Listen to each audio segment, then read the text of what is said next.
Good evening, Sadhguru. It is absolutely an honor. Her volume up, please. It's absolutely an honor to be in your presence. I don't usually carry cue cards, but you know, when you talk, you have the tendency to make people freeze, and I might forget my name, so better safe than sorry. Welcome back to Hyderabad. Thank you. The 94th day of your motorbike tour to save soil. 562 events, 26,000 kilometers. I'm just tired saying it. Don't you ever get tired, Sadhguru? See, people continuously asking me almost everywhere, looking at the schedule and the distances we are making. Like what is that, 500? 562 events. 562 events means on an average 8 to 9 events per day is what's been happening along the way apart from the riding. So,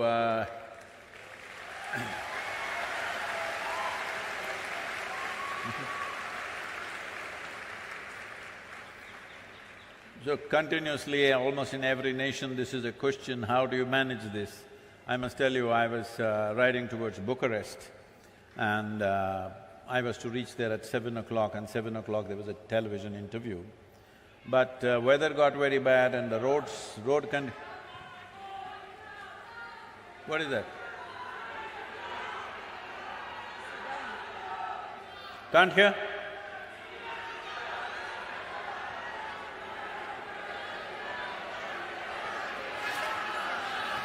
What?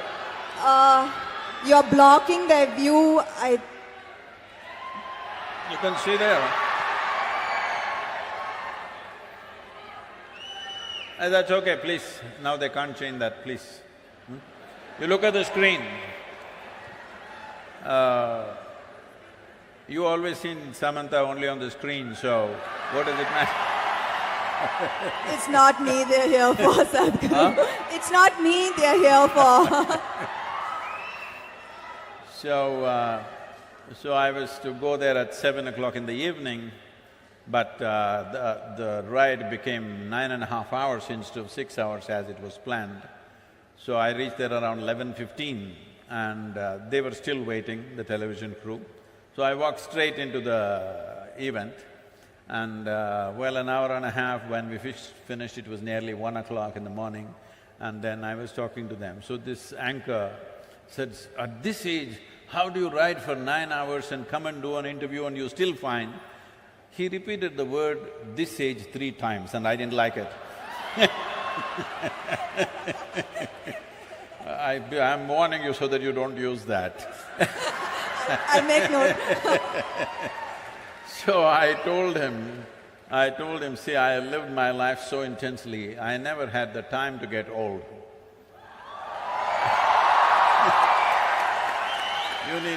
You need lot of time to get old. Where is the time to get old? Can you please give me the secret as well? I will. I would like to stay this way for some time. We will reveal the secrets. So I see your amazing bike, and some would say a bike tour an unusual way to create awareness. Why a bike tour, Sadhguru? Why a motorcycle? Well, see, the thing is, last 2.5 years particularly, I've been talking to various agricultural ministries, scientists, top scientists in the world, soil scientists I mean, and bureaucrats and variety of people who hold responsible positions in the world. And I discovered that everybody knows the problem, everybody generally knows the direction of the solution, then wondering, why is it not happening? Everybody knows the problem, everybody knows the solution. Then I realized they're waiting for an idiot to bell the cat, so here I am. So if I fly around and do it, it won't have that. So I have to walk. If I walk, I might die. Most probably, yes. Or if I cycle, definitely it'll kill me. So motorcycle could kill. There were many dangerous moments. It could, when you're going at this pace, when I say this pace, like every day, we are well above the speed limits and trying to get to the place because events and events are happening on the way. They're stopping us on the roads and there are events. So, I don't hold… I'm not a minister, I don't hold any position of power in the world. I don't have any, anything to command because I don't have an army. All I have is I have people's love and goodwill. So, I thought, so that is the only asset I have, so that's the only thing I can play with. I've been talking about this for 30 years, and whenever I speak about it, people say, this is great, this is fantastic, and then they will sleep on it. So, now we wanted to awaken something. I knew the simple way for me to do it is to put myself to some risk. And it's worked because 3 days ago our social media metrics without WhatsApp is reading at 2.8 billion people have spoken about soil. But when I started in London, a lady journalist was interviewing me and she said, Sadhguru, come on, why have you become like this? Can't you pick up something else? Soil is the most unromantic thing. Who will support you? Who is going to talk about soil? Just don't do this, do something else. Talk about the sky, maybe heaven. Not soil. Who is going to be interested in this? Look at this.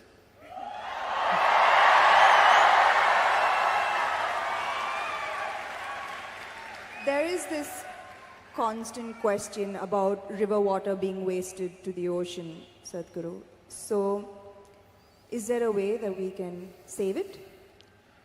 See, the river water must go to the ocean. On the way you can drink, you can irrigate your lands a little bit, you can use it, but river water must go to the ocean. This is a very wrong concept which a lot of states are unfortunately taking.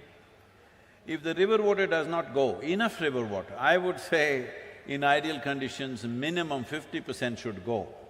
But with our population pressure, where we have 4% of the world's land and 17.6% of population, world's population, with this pressure, you cannot expect 50% to flow.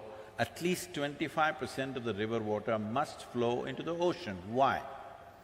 India has 7,600 square kilometers of coastline.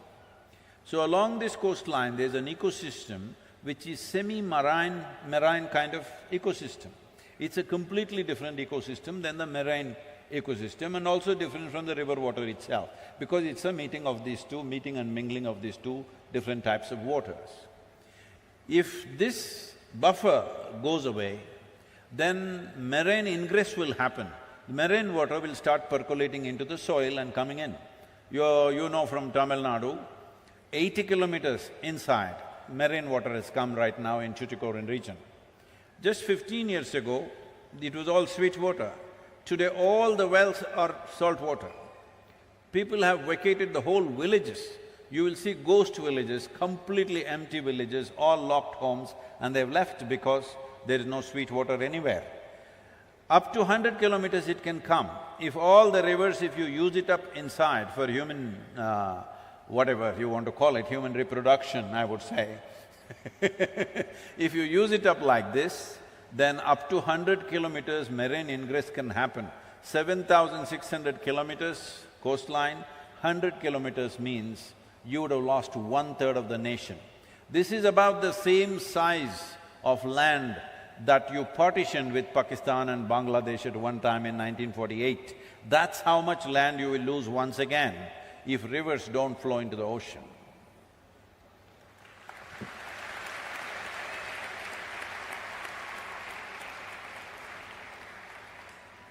Sadhguru, since I have this time with you, I'm going to be greedy and ask a few questions that have been on my mind for a while. Personally, I love to visit places of worship. I believe in a higher power, in good energy, in karma. But there is a counter viewpoint that religion divides us. What is the purpose of religion in our lives today, and how would you answer an atheist who says that the world would be a better place without the divisive policies of religion? I very much agree with that. Because of the way we are propagating it today. See, most religions that you know today, in its infancy, started as spiritual processes, as a quest for human being to know something beyond just eating, reproducing, sleeping. Beyond that, because there's a longing. This is not taught to you, there's a natural longing within you. See, if you're struggling for food, food will be the only thing. If you're struggling to have a shelter, that'll be the only thing. Suppose everything you want is just provided today, then suddenly you wonder, why am I here? What is it? So there is a longing to know. A human being cannot simply say, I don't want to know anything, I will just eat well and live well. It doesn't work, because your intelligence is evolved into a certain place where without asking a question you cannot exist. So when I say without asking a question, question means a quest. Question is just a tool to dig deeper into something, whatever you wish to know. But right now, all religions started with this question, but today most religions have come to this place, you cannot ask a question. If you ask a question, you're dead.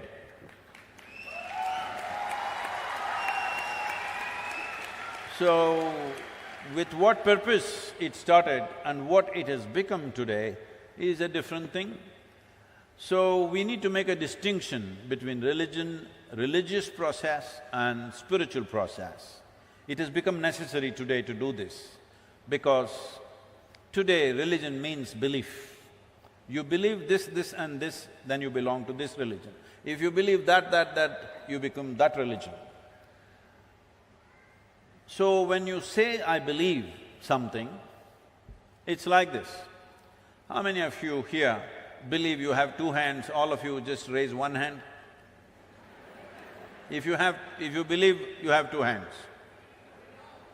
do you believe you have two hands, or you know that you have two hands? You know. If somebody starts an argument with you to prove that you have no hands, if their argument becomes too overwhelming, one slap in the face. He knows you got hands. This happens in the movies, huh? But in God you believe. Why? Because you're still not even straight enough to admit what you do not know as I do not know. This much sincerity should enter human heart and intelligence. What I know, I know. What I do not know, I do not know. What is the problem? Whatever I do not know, I believe. You're destroying I do not know. I do not know is the most tremendous possibility in your life. When you see I do not know, the longing to know, the seeking to know, and the possibility of knowing becomes a reality. If you destroy I do not know, you will just believe something because it's come from some authority, or people claim it's come from an authority. Or in other words, in your life, authority becomes the truth. Spiritual process means truth is the only authority for you.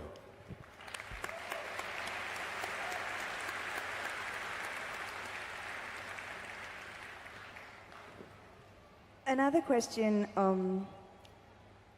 that has been on my mind lately is how much of one's life is a result of their past karma? Are the injustices and unfairnesses that one faces in one's life a result of their past karma? If so, do you accept these injustices and find solace in the fact that, okay, the karma is being cleared, even though it might seem detrimental to our lives in so many ways? Samantha, you're old enough for this. I'm not saying you're old, I said you're old enough. Do you still expect the world to be fair to you? That's why I'm asking this question. Can I blame it on my past karma is what I'm asking. I want the world to be fair to me is a schoolgirl question. By now you should know the world is not fair. It will not be fair to you. But if you dig deep into yourself and have a taste of life, not a taste of your thought and emotion, the taste of life that you are, then you will see life is not just fair, it's just fantastic. So, do you want fair life or fantastic life? You must decide.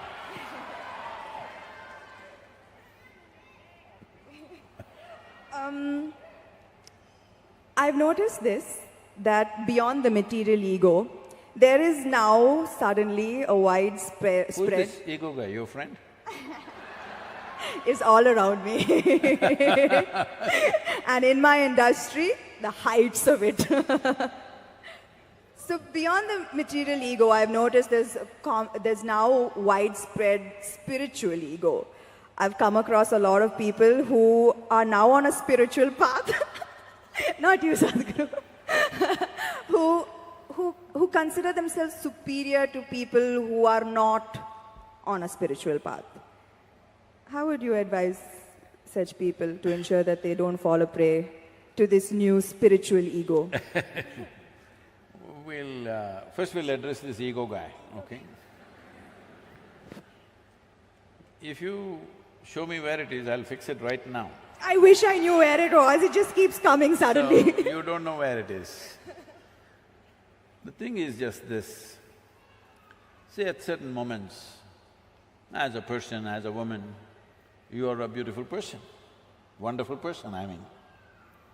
I'm sorry, I didn't say only at certain times you're beautiful, you're always beautiful, but certain times you're wonderful, all right? Certain moments maybe you're nasty, possible. So whenever you're nasty, you say, it's my ego. Why don't you say, it's me, I'm sometimes wonderful, sometimes nasty. If you see this, naturally nastiness will go down. But if you say, whenever you're nasty, Mr. Ego does this, and you don't know where he is, you don't know his address or ID, nor do you know his phone number, so how do you fix this guy? So everybody has this going in their life, because this is spiritual jargon without being spiritual is all over the place, particularly in India, because we have, 15, 20,000 years of spiritual history, so we know all the words, we know what Atma, Paramatma, this one, that one, Ahankara, everything we know, words only. Words only, noted. So we can just throw words like this and confuse the Western population quite a bit. Because if you come here, they'll say Mukti, Shakti, this one, that one, all kinds of things. They'll think… I know a lot of people who've gone and set up spiritual centers in the West, particularly in America, because they just know one chant, just one chant. Okay, Asatoma Sadgamaya, with this they run the whole thing. So, so unfortunately, spirituality, in some ways it's come there. It's come there because there is need in the society, there is not enough source. Because of that, people are manufacturing this here and there. I must tell you this. Is it okay if I take a few minutes? This happened, a few years ago, 16 years ago. And I was in United States, and then somebody in the office, our office, told me, Sadhguru, did you know every day 100,000 people are typing out the word spiritual? I said, is that so? Type it out and see what comes out. Are we even there in the picture? They typed out spirituality. First thing that comes up is a spa in Mexico. You've been there.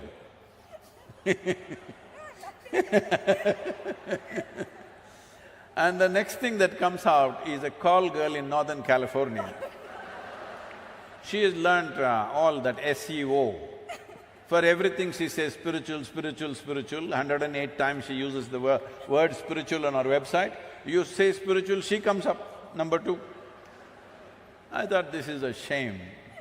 For thousands of years, anything spiritual means people looked east. East means India, that's what it meant. So I said we must start something, a spiritual gateway, that if people say if they seek spirituality, they must look towards India. Because this is one culture which has spent maximum amount of time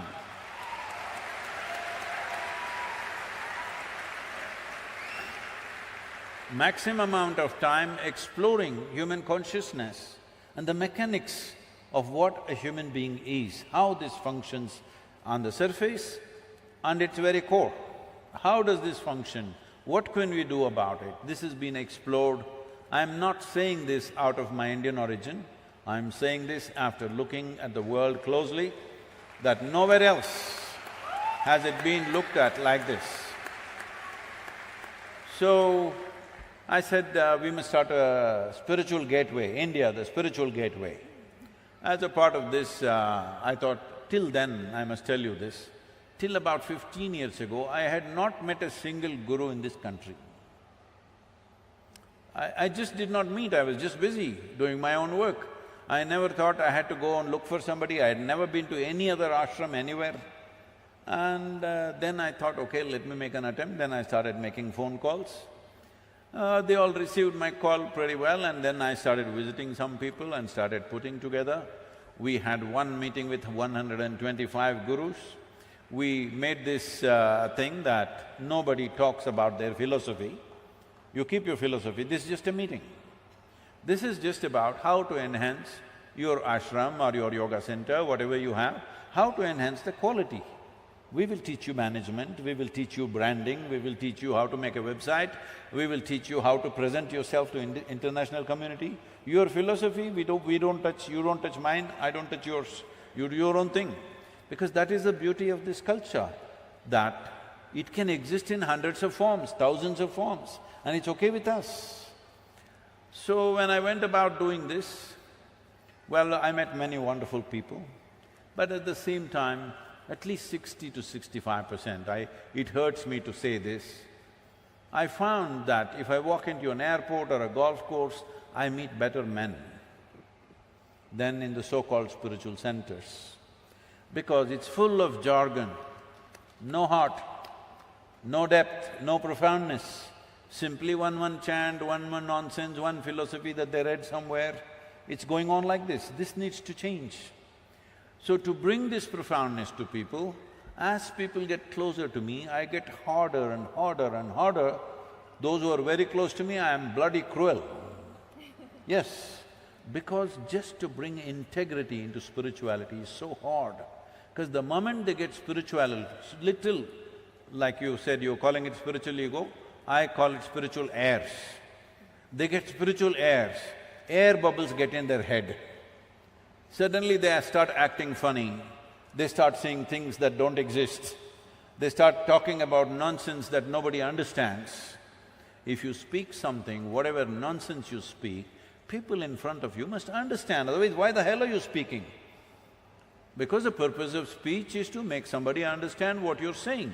No, if I say something that you don't understand, I become big, you become small. This is rubbish. This is going on for too long.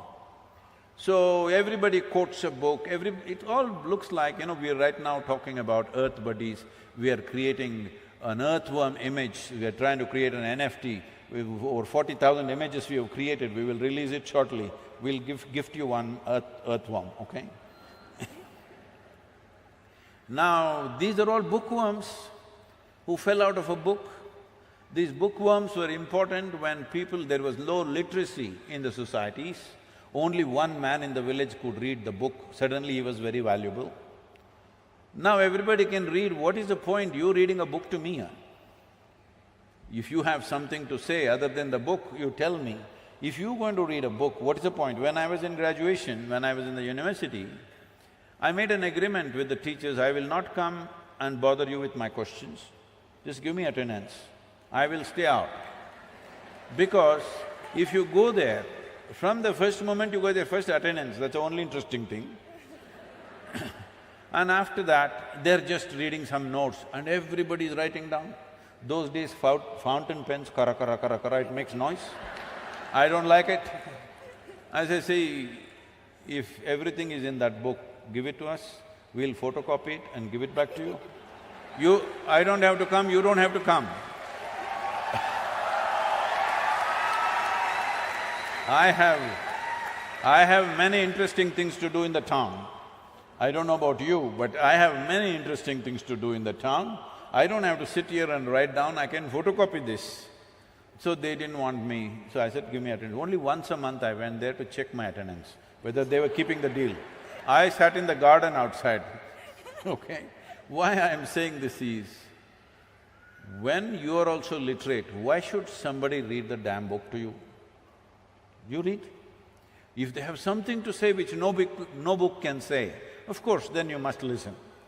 So, this whole spirituality as a thing, unfortunately, has fallen on bad times, but slowly it is rising because people's longing is increasing. I must tell you this, 40 years ago when I first started the programs, in our engineering programs, in various different forms, 85% of the people used to come to the programs only for health problems.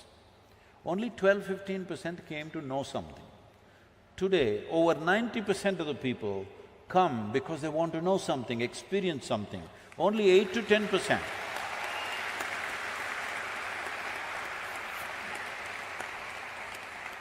Only 8 to 10% are coming for health issues, which is a significant change in human consciousness. About this ego business, this is one thing we must settle. See, within you, is there only one person or two? I think one. You think one? I'm going to go with one. One. That means you're an individual. An individual means, the word individual comes from indivisible. You're not further divisible, that's good, you're an individual. If you are two, then you're either schizophrenic or possessed, psychiatrist or exorcist. Either a psychiatrist or an exorcist has to come. So this is very important, everybody settle this, that don't talk about Atma, Paramatma, ego, this one, that one. You are an individual. What kind are you? Are you a wonderful one or a nasty one? Fix the damn thing.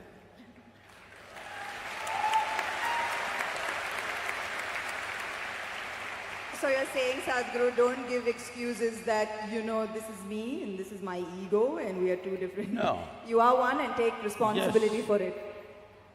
If you do that, definitely you will eliminate the nastiness to whatever extent possible. Thank you, Sadhguru. My last question is, there is a criticism that New Age spirituality is for the wealthy and privileged. How would you advise an underprivileged householder who has neither the money nor the time to embark on a spiritual journey, although they are seeking for it? Why is he holding on to a house? You said householder, right? Yes. Why are they holding on to a house? You should live in a house, you should not hold on to it. Right now, that's their problem. They are holding on to a house. Their whole life is around what they own, what they possess. Obviously, they can't leave the damn place and go anywhere. So, the moment your possessions decide the quality of who you are, then you yourself become a material. There's a question there.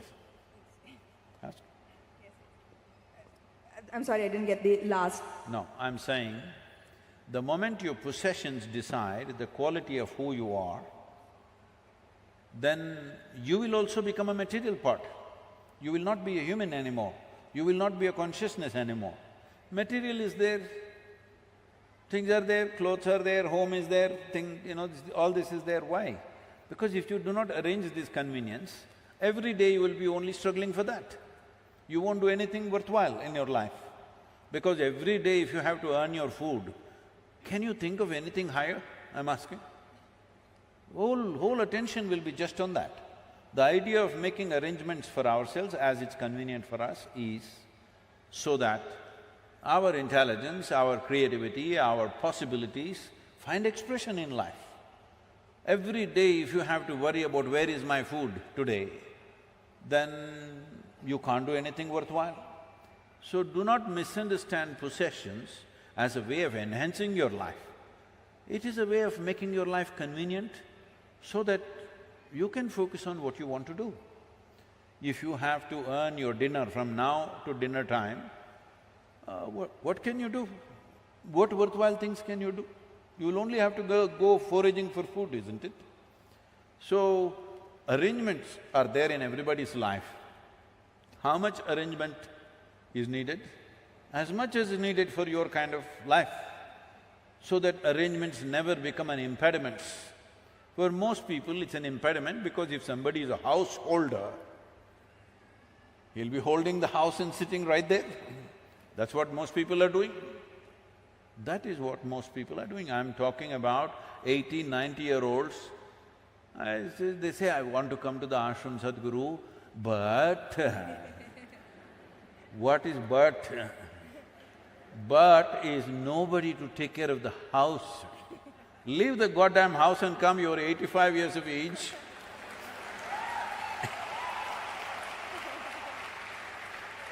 You're holding the house so much that you think it's going to go with you.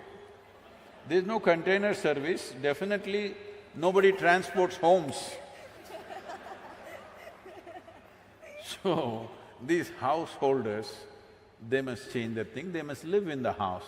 What kind of house? Whatever is convenient for them. When I say convenience, somebody wants to build a house for 10 crores. They're capable of making that money and building that house. If they can do it effortlessly, let them do it. For somebody else, 10 lakh rupee house itself is a burden. You know, there used to be movies maybe before you came, at least in Kannada I know, there are movies about, oh, build a house and see, get somebody, your daughter married and see, these are the most difficult things to do in life. Arey, daughter will get married, leave her alone, huh? If you just leave her alone, she'll get married without any expense.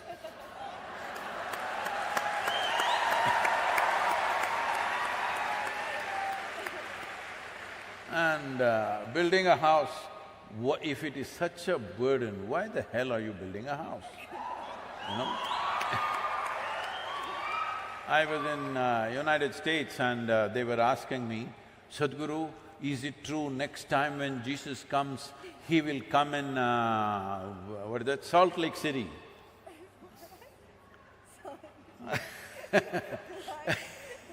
You know Salt Lake City, you don't know? Oh, there is a whole story, I won't go into it. I said, see, last time he came around Jerusalem and he came and he said, come follow me.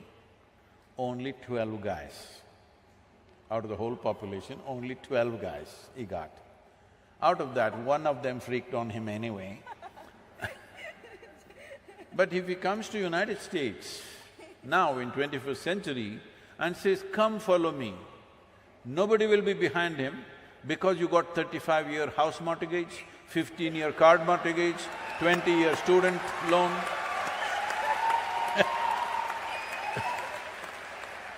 Where will you go? At that time, somebody said, Master, my father is dead, can I bury him and come? That man says, leave the dead to the dead. And you, if he says, leave the bank to the bank, bank will come and catch you anyway. Once you have mortgage, 35 years, 35-year mortgage, what is your lifespan? 10,000 years, is it? I mean, what kind of life is this?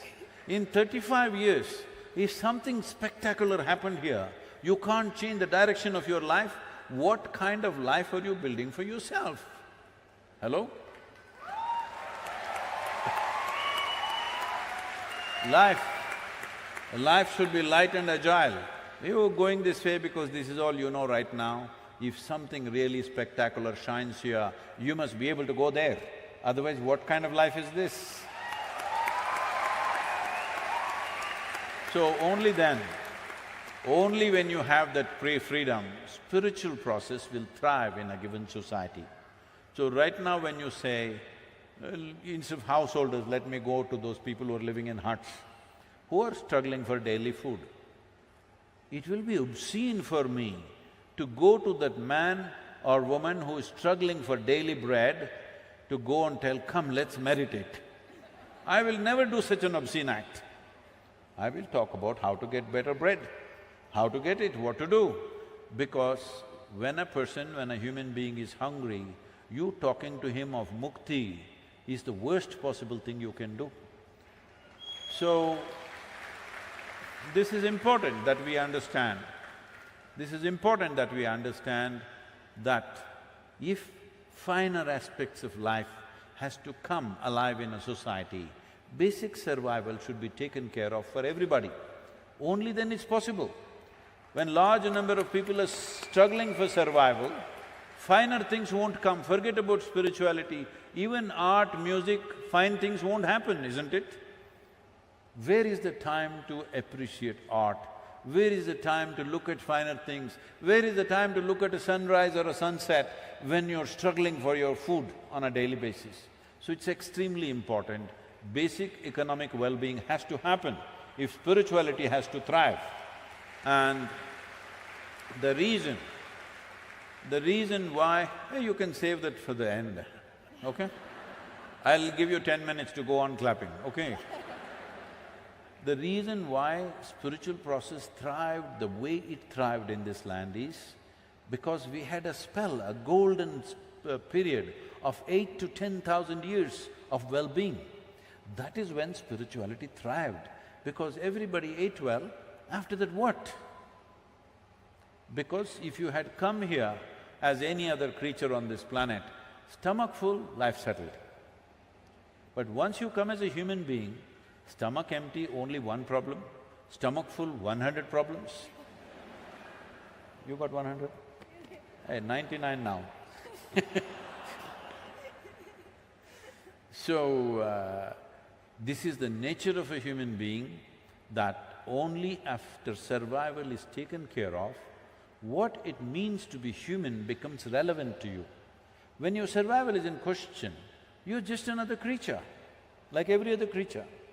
Only when survival is taken care of, what are the other aspects of being human, beyond eating, sleeping, reproduction and dying one day, what else can I do with myself? This comes up only when there is some assurance of survival. This is why I am constantly in economic forums and economic conferences, because economically, if there is no well-being in a society, who the hell will meditate?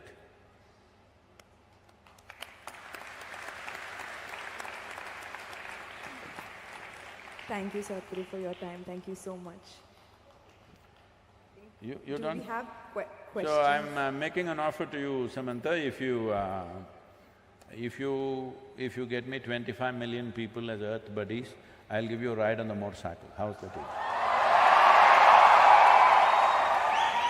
I mean, I think I can, I can. Okay, then it's a promise. I'll beg if I have to.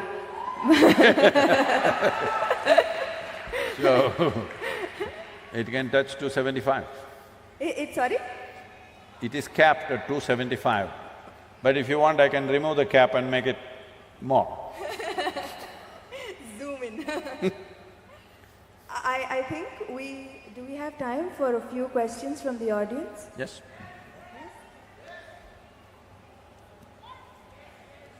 Yes, please. Yes, okay, great.